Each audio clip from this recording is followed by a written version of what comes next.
Here we are back doing this thing again. JUCO Hoops Insider. We have the National JUCO Team of the Week, presented by JUCO Recruiting. So check out www.jucorecruiting.com for all the updates on what they have as far as the teams of the week. So they normally announce that on Sunday.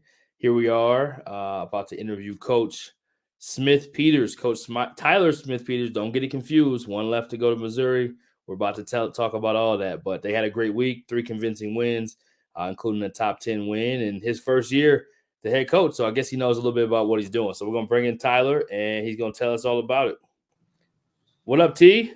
What's up, Brian? Appreciate you having me on, man. Yeah, excited to do this thing, man. So people probably get confused a lot. They think you're your brother.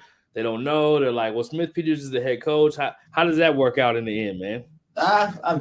There's plenty of times where I've been called Kyle. To be honest with you, I'm just used to it. Most of the time I just let it go. Like, hey, I live with it. Now, do you act and say yes, and then maybe do something mischievous so people think it was him, or how does that work? No, it's not that bad. You stay away from that. It's not like a twin thing. My wife said something. No, I wouldn't say that.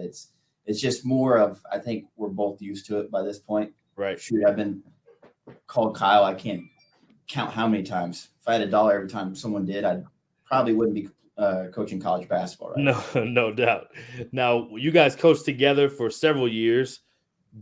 Was it as confusing then, or is it all the same? Doesn't matter if he's there or not there. No, to be honest with you, it was a lot of fun. Yeah. I learned a lot. We got along great. I mean, there's obviously times where he would get into my, you know what, but I probably deserved it. I needed it. So, but at the end of the day, I learned so much from him, and I'm just thankful to have the opportunity to coach with him. Yeah, absolutely. How cool was it to coach with your brothers? My younger brother is a head women's coach at Texas A&M Commerce. Never coached with him. I've played against him. I do some broadcasting for his games, but I've never coached against him. Or coached with him, I should say. What is that like every day? That's got to be a lot of fun. No, it was. Like I said, I mean, shoot, I learned so much just from him in the 4 years of how to operate a winning program and to keep it going. I mean, he says it all the time. I mean, success is hard to come by, but it's harder to maintain that success than it is to get there. For sure. So, I mean, just learning from him the last 4 years to be able to help me out in this situation that I am, and it's been a blessing. Yeah, no doubt. Super cool that you get he got to pass the baton to you, now the head coach. So this week, you guys are National Team of the Week. Obviously, you guys have earned it. So let's talk about this week. You went 3-0, had a top 10 win. We'll just kind of zoom in for us and tell us about how that came about. Yeah, no, we played Kaskaskia on Wednesday, and they're a really good team, really well coached. We came out. We've had great starts to our games, and we did the same. We were up 10, I think, at half. We got up to about 20 in the second half, and then I think we ended up winning by 12. So it was good. Our guys played great. No issues at all when it came to defensively or offensively, so that was good. Saturday, we played at Lewis and Clark. A tough place to play. They have a different setup when it comes to their gym. So I was happy with our guys for the fact that we weren't looking over that game to Sunday when we played Moberly, and got up by as much as 20 in the first half. I think it was 10 at halftime, but then the first 10 minutes of the second half, we really played well defensively, turned our defense into offense, which is what we want to do.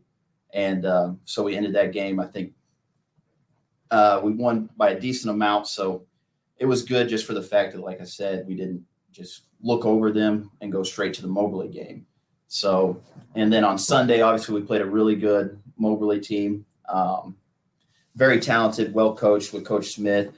And we got off to a great start. I think we had a lot of energy on the defensive end. And like I said, that's what we want to do at the end of the day, is turn our defense into offense, whether it's turnovers or vice versa. We want to get to the easiest buckets we can. And we did a really good job of that for 40 minutes yesterday.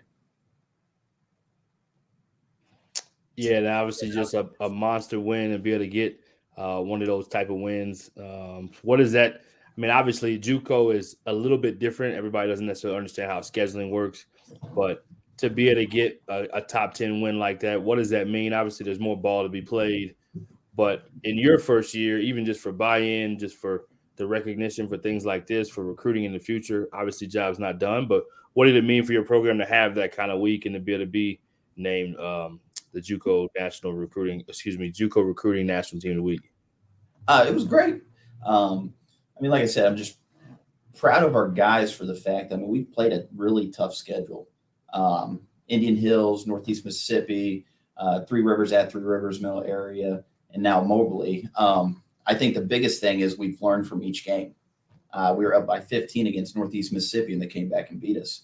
And we were in that same situation yesterday going into halftime. And I think our guys learned from the last time. And like I said, we played 40 minutes instead of 20 minutes. Yeah, is that a thing that you've been working on with the team, is playing that full 40 minutes? And then we'll talk about your team next. Yeah, no, it's been a big one for us. And like I said, we've in each of our losses that we've had, we've been up at halftime.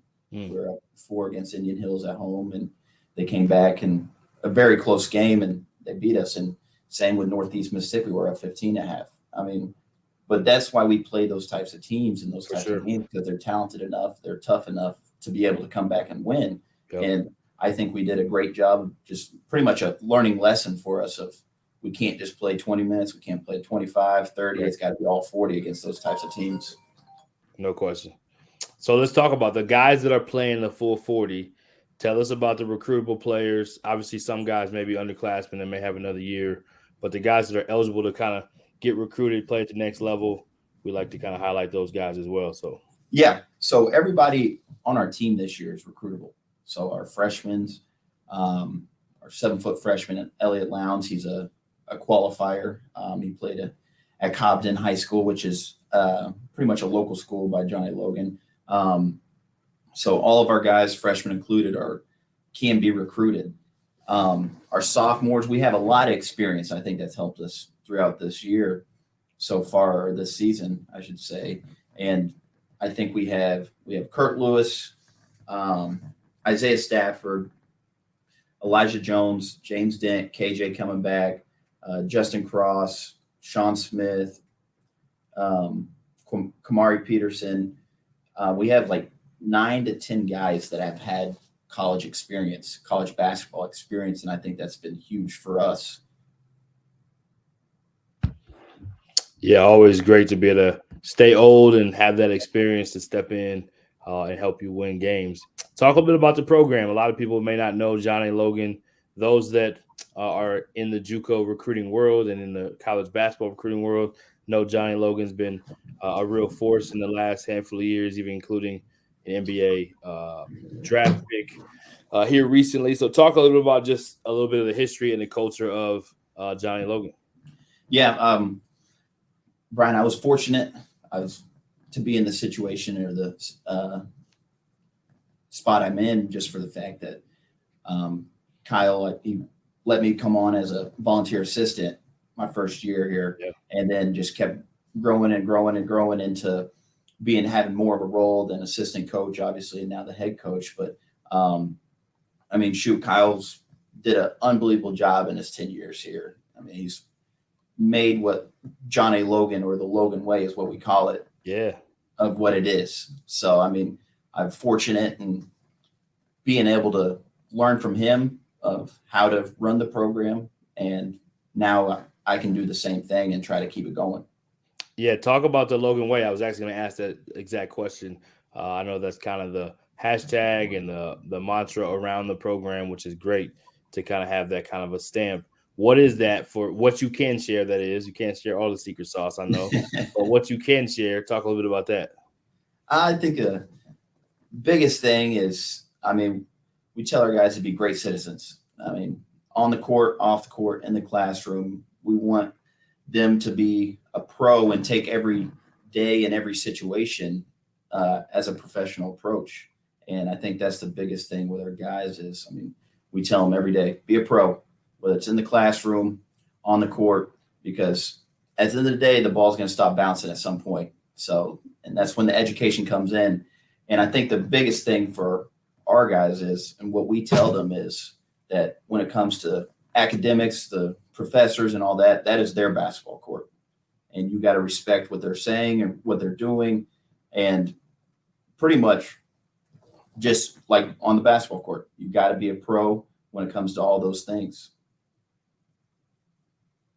Yeah, so important to be to do it on the court and off. We're gonna get to a funny story. We're not gonna go there yet. The John A. Logan, some of the player success. You guys have had some recent player success that you can celebrate, and even individual team success. I know coaches don't like to talk about that, but since it's in the past, it's not going future. We can celebrate the past and honor your brother and kind of some of the accomplishments that he would be proud of that was accomplished there. Yeah. So I think the biggest thing is, especially why all our guys are getting recruited, is the way we operate. I mean, we want tough guys that want to learn and get better every single day. We're never satisfied with any kind of huge game or anything like that, because there's always more work to do. And I think that's the biggest thing when it comes to our guys going to the next level, whether it's Division I, II, NBA.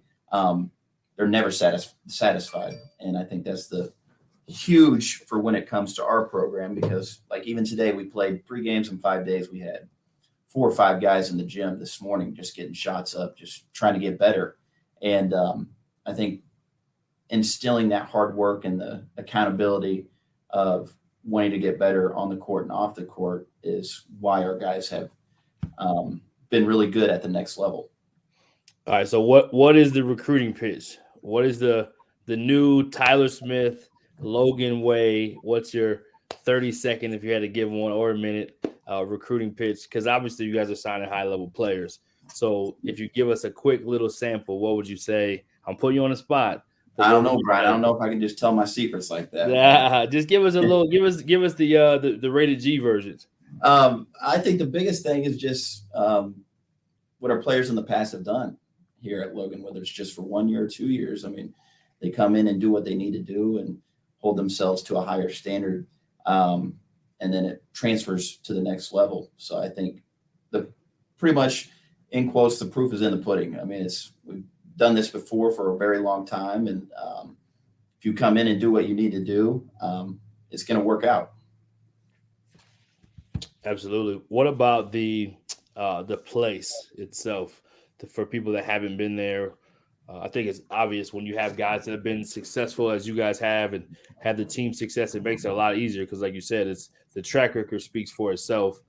What about the place itself? Obviously, it's in Illinois, but what would you want people to know kind of about that place in particular? I think the biggest thing is the fan base. I think we got a lot of people here that are always excited about Johnny Logan basketball, and not just Johnny Logan basketball, just in that athletics in general at Johnny Logan. So, I mean, our baseball, softball, all that, golf teams are really good. And I think that's what keeps the fans involved, because we also do a really good job of social media. Our guys get out in the community, and our guys last week went to a local elementary school for their good behavior day. They got to play basketball with the kids, and it's just stuff like that keeps it going. And I think it keeps the fans excited about it. What's one of your favorite stories of either recruiting a guy to there or a guy that maybe just had a big transformation at your place while you were there? What's one kind of just a JUCO story? That had to be funny. We're going to save that to the end, but just a JUCO story, kind of a success story that you can think of. I think a lot of them would be more along the lines of trying to reach out to a guy and them hearing that you're a junior college, right? And them just think, oh man, I don't know about that.